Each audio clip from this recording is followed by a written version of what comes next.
Hello and welcome to Parenting Dialogues. My name is Cecilia Ansamekula Diesop. Thanks for joining us once again on Parenting Dialogues. Today we are going to be discussing a very important issue pertaining to parents. For most of us growing up, most of our parents actually felt like their only responsibility that they owed us is providing financial support when you are in school, right? But then things are changing, and in fact, I think this pandemic has actually given us an insight to why parents should be more involved in their children or their ward's academics. It's important. Until the pandemic happened, you just go and pay your fees, you go and drop off your kids, and the teachers take it from there, right? And so now we have to do homeschooling. Parents have to now, some parents didn't even know which class their wards are. They have never checked their books, so they didn't know how to help their kids, right? So today we are going to be discussing that with two educators. Madam Gifty will be joining us on Skype. Mr. Jude Angulina is with us in the studio, and he will also be joining us on the discussion. But before we go into the discussion, I would like to send out my heartfelt wishes to parents who are currently dealing with the uncertainty of their wards being in school, especially those parents who have their wards in the senior high schools. In the news, we have already heard that some children are currently battling with the virus, and some parents are panicking. They want their kids out of school, but we don't know. It's just dealing with uncertainty, and it's not a good place to be in, or it's not a good situation to be in. Our prayers go out to you, and we are hoping that the system works in our favor. So Mr. Jude, welcome to the show. So are you back in school now? No, we are not back in school. I think we all know that we are still battling with the COVID-19 pandemic, and so schools are still closed, and we only have the final year students. That's those that are preparing for the BEC exam. They are currently in school preparing for their exam, but the rest are still at home. And engaging them from the house, we have the e-learning system in place that we send activities to, assignment. We try to engage them, take them through various topics for the various subjects from home. So that's what we are doing currently. So we are still at home. Yeah. I see. So I know you are at home, and you are one of the teachers actually still enjoying the homeschooling thing. But can you tell us what are some of the measures your school has put in place to help those that are preparing for their final exams, for the safekeeping of these kids? Okay, I think before the government announced for the reopening of schools, especially with the final year students, there were some WHO protocols that school heads were told to observe as we reopen. So that is what we are doing. We have Veronica buckets placed at the entrance of the school. That is, I can speak for my school. I've not gone to other schools to see what they are doing. But for where I teach, that's what we are doing. The Veronica buckets are placed at the entrance of the school for the school kids to wash their hands, and we have a staff who is always at the entrance to check their temperature before they put on their nose mask and then move to the classroom. Every single day? Every single day, yes. Because the reason why we are doing this is, we are not in the boarding, or we are not running a boarding school system. Okay. And so it means children move in and out of school. So we need to constantly check to make sure that they are okay. So with that, we'll get to know those who are at a risk of having the virus or something, so that we can report such cases on time. So that's why we do that daily. Yeah. Thanks so much. I would like us to just move into today's discussion. So, how long have you been teaching? Yeah, I have been teaching for the past 10 years. I would say see. 10 years, yeah. Because right after senior high, I worked with an NGO in the Upper West region known as the Savannah Education Trust. So after that, I had to go back to school. And then after school, I went back to teaching because I love teaching. I have passion for teaching because there's one thing I believe in, that in this world, whatever knowledge you have, or when you learn something, it's important you share with others, and that can be done when you have people to talk to teach or to direct or to facilitate or guide on what to do or to share what you also have. So I've been doing that right from after senior high up to now. Yeah. Then I think 10 years you have such a wealth of experience in the sector.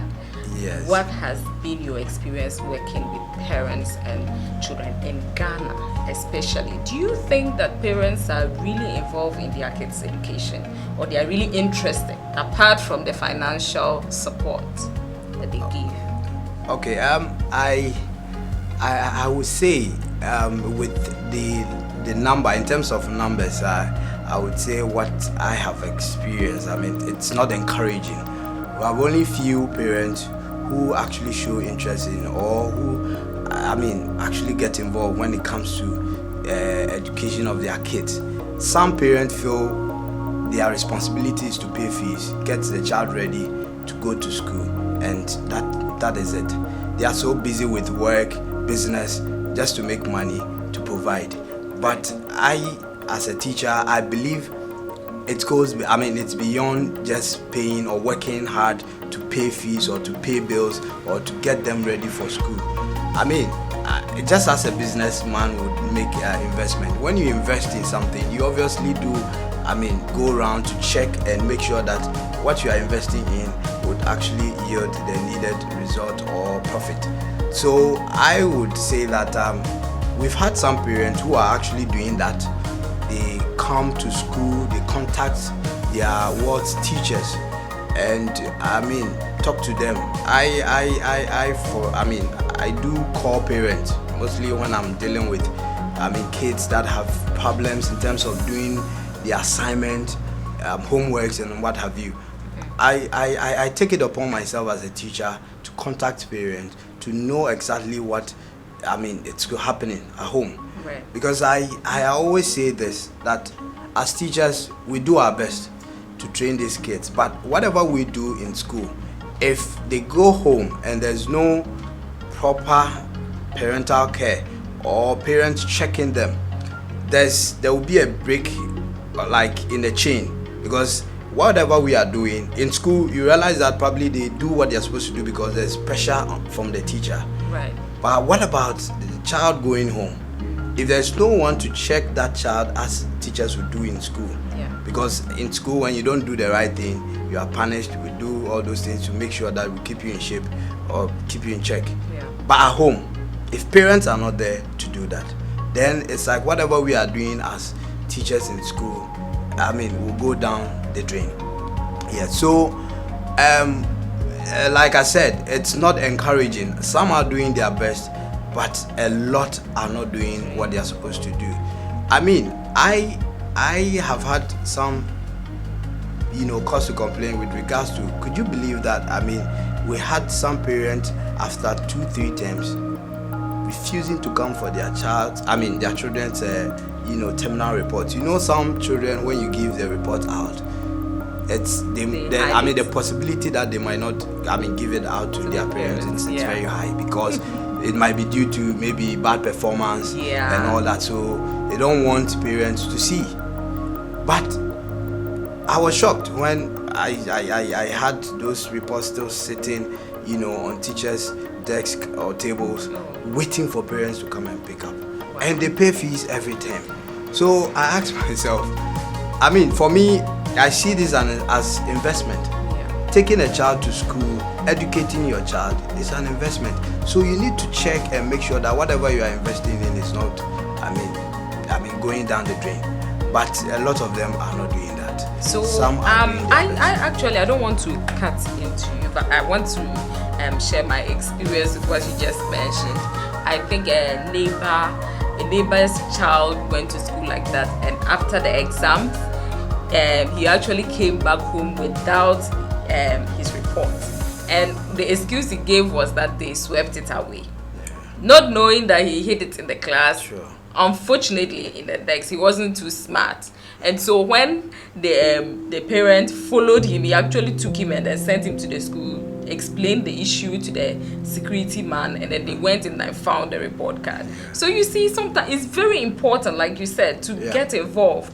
If not, these kids can even lie that, oh, my teacher didn't give me the report. Yeah. If you never ask, yes, he will never give it to you. Or like, if you don't go and follow up to the teacher to say, where is his report? And then probably you've already given it out to him or her. Yeah. They wouldn't tell you. Yeah, so that's an important point that you raised. So how about during this pandemic? Do you think things have changed? Because I see that for my first child, she is in KG2. They send me a lot of things through WhatsApp, and then I give it to her to work on. So mostly they are like activities and assignments. Yeah. Do you think that parents monitor? Do they really help? Like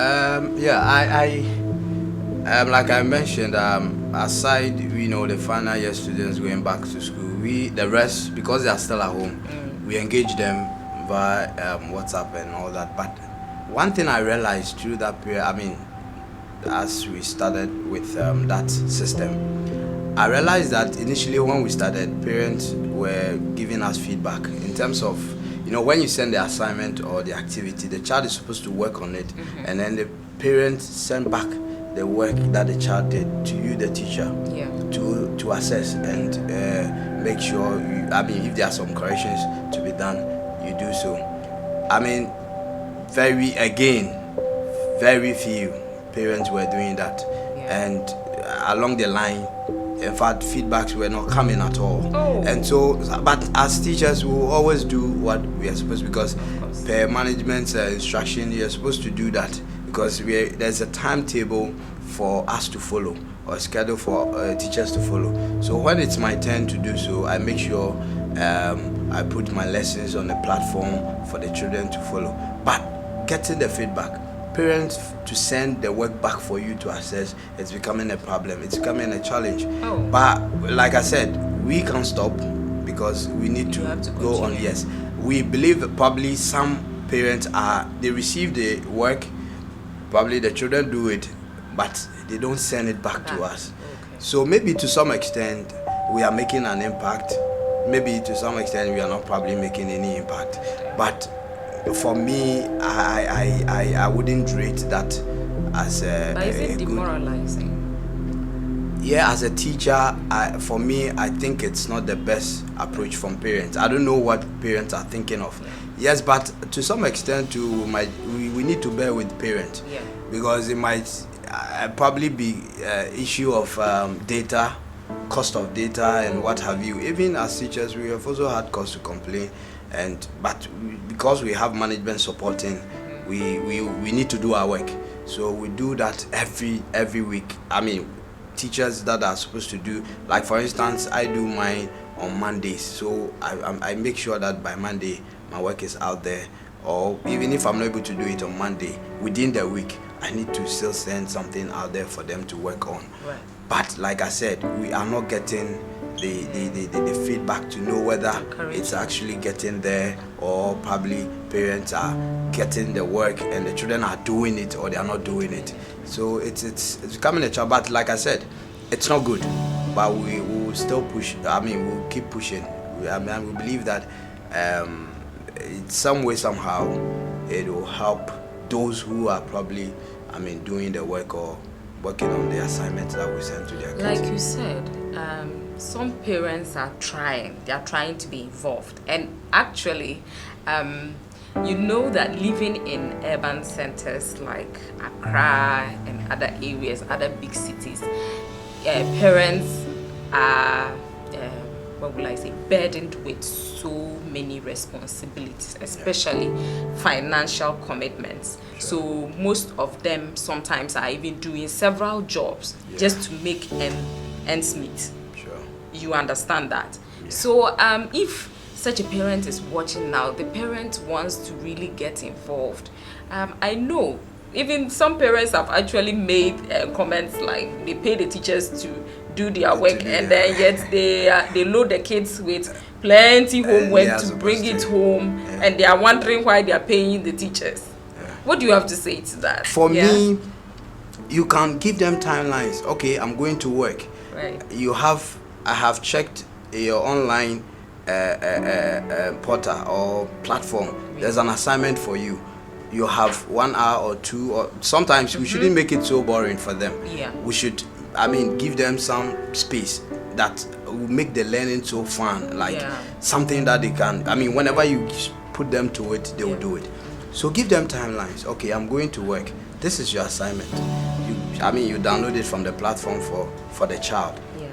Maybe for some parents, because of cyber security issues, they might not want the children to get access to internet and all that. Fine. So in that case, get hard copies of the assignment from the internet or online and give it to the child. You go to work, you come back. I know you might be tired because we don't know what you went through the day and all that. But when you get back as a parent, you need to check whether the child did the work or not.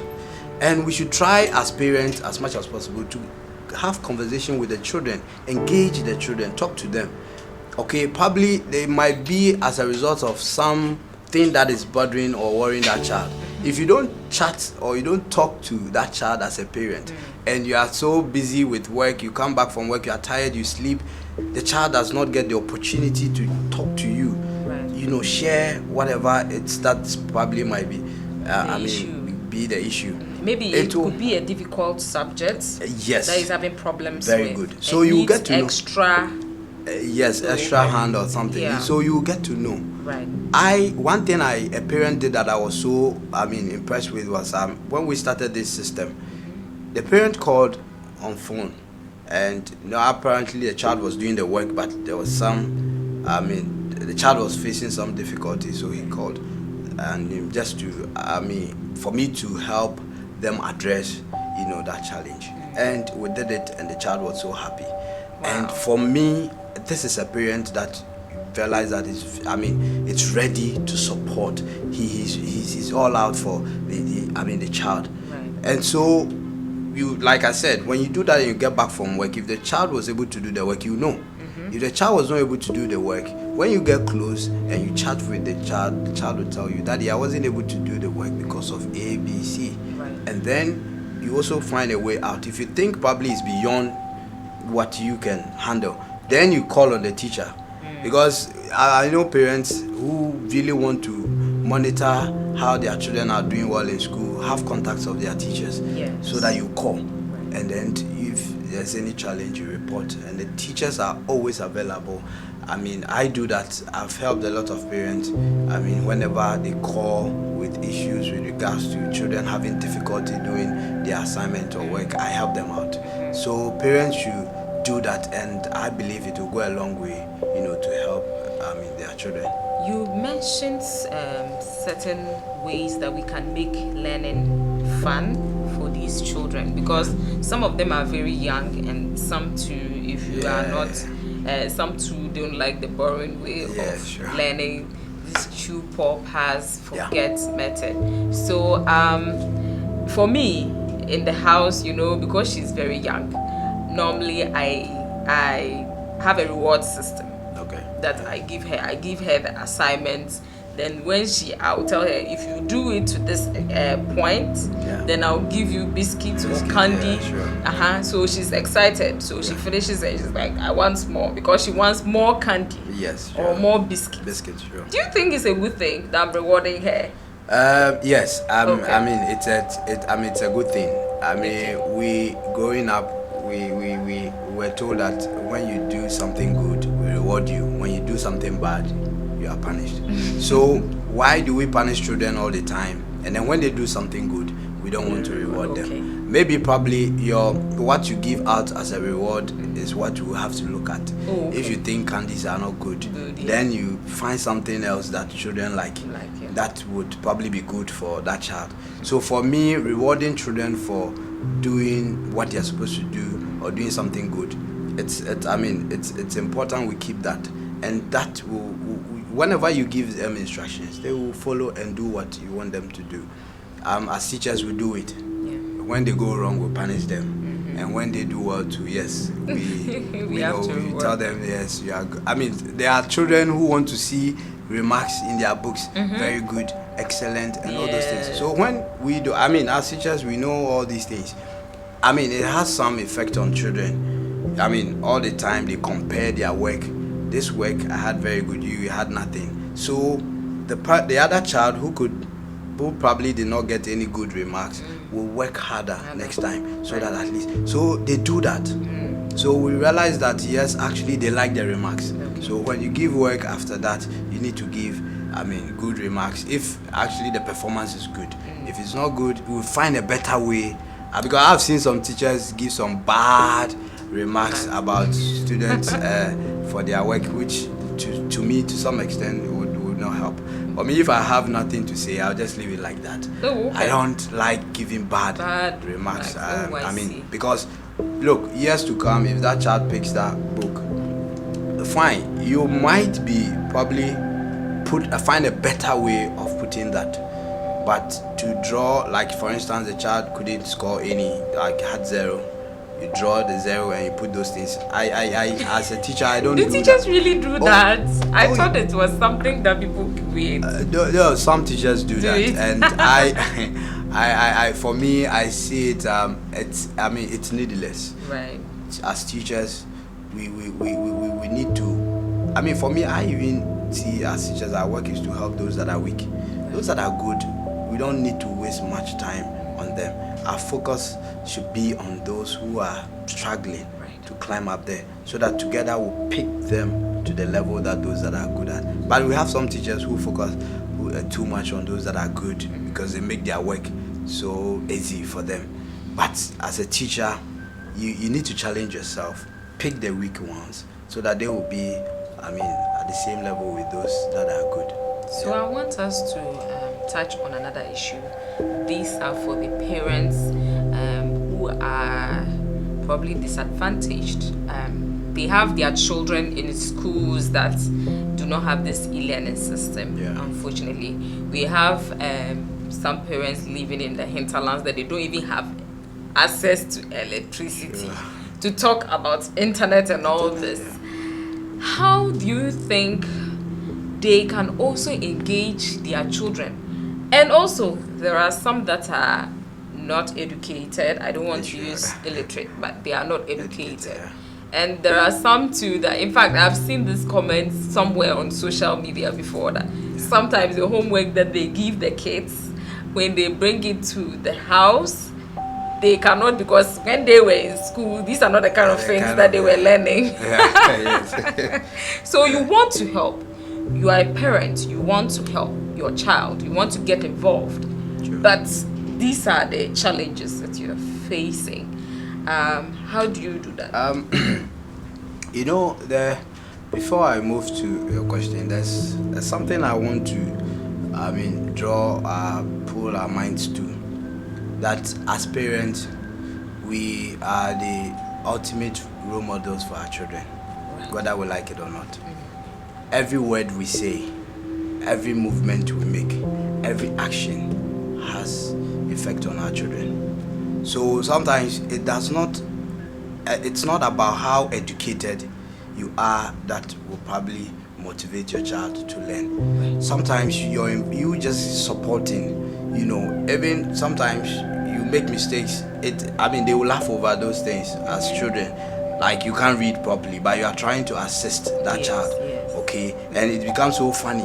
You can't read, but you are trying to read something and push the child to do the work. So laughing over it will even give that child or motivate that child, make it fun for the child to do it. Okay, mommy is trying, but I will do my best. Right. So that alone, your presence, the support alone, you making an effort will help that child, to do something. So it's not about how well educated you are or how bad you are at reading or writing. Support, be there, because the child needs you. You need to be around. Try your best, do something. Okay, if it's assignment, yes, like I said, you try to read something out, the child will laugh over it, but at the end of the day, he will still get the job done because you were there. Okay, so for me, I would encourage them to. It shouldn't be a barrier. Right. I mean, do your best, do what you can do, and leave the rest to the child. The child will pick it up from there. And another way out is if you cannot read, obviously there might be some family relatives, uncles or aunties who are educated who can help in that regard. So if you feel probably, when it gets to the core of it, maybe the assignment itself, you just be there. Like I said, let them see you around, you making an effort. Then you can invite uncles or aunties who are good in that particular subject or that subject area to support. So you realize at the end of the day, even without you not being educated and all that, the child is still motivated to do something because he or she knows that my mom, my dad is always around to support, even though he or she cannot read. So that shouldn't be a barrier. Once again, they should just do their best, and then I believe the children will pick it up from there. To end it all, what do you have for parents about getting involved? Now, if a parent has seen this show and is interested, where do you start? How do you get involved? Before that, I would share some experience with what I had with my parents, growing up.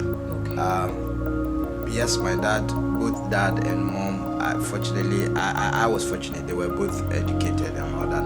Yeah, but again, we were brought up in a way that sometimes you, even without them being around, you need to do something, because like I mentioned, daddy goes to work, he comes back, he expects that whatever you're supposed to do, it's done before he gets back from work.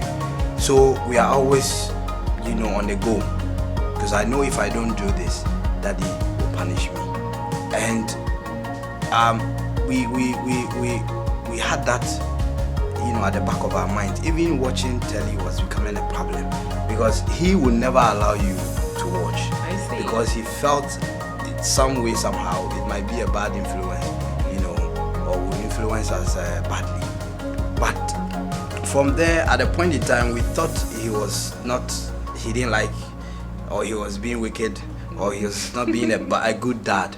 Because a good dad, we expect a good dad to be one that will allow you to watch TV, do whatever you want, that you see that dad as a good dad. But growing up, we felt that no, he was actually doing the right thing.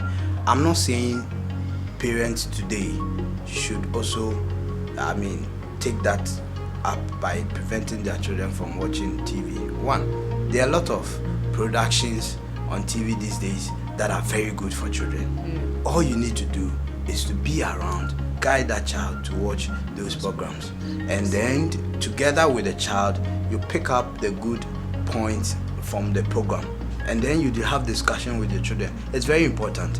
You see, when we talk, we have conversation with our children, it helps us to know their problems and find solutions to those problems. So as parents, what I would tell them is, let's get close to our children. Let's talk to them. Let them allow the children to, I was very afraid of my dad because of the way, yes, he was strict. He was very strict. So I was afraid to share, my problems and my challenges with him, because I know the answer he will give to me. So better I find a way of, getting out of it. And for me, it's not a good thing.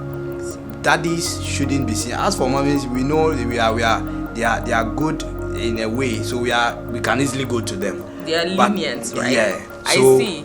we always want to run to mommies Okay. to give or to tell them our problems and what. Daddies can equally, do that.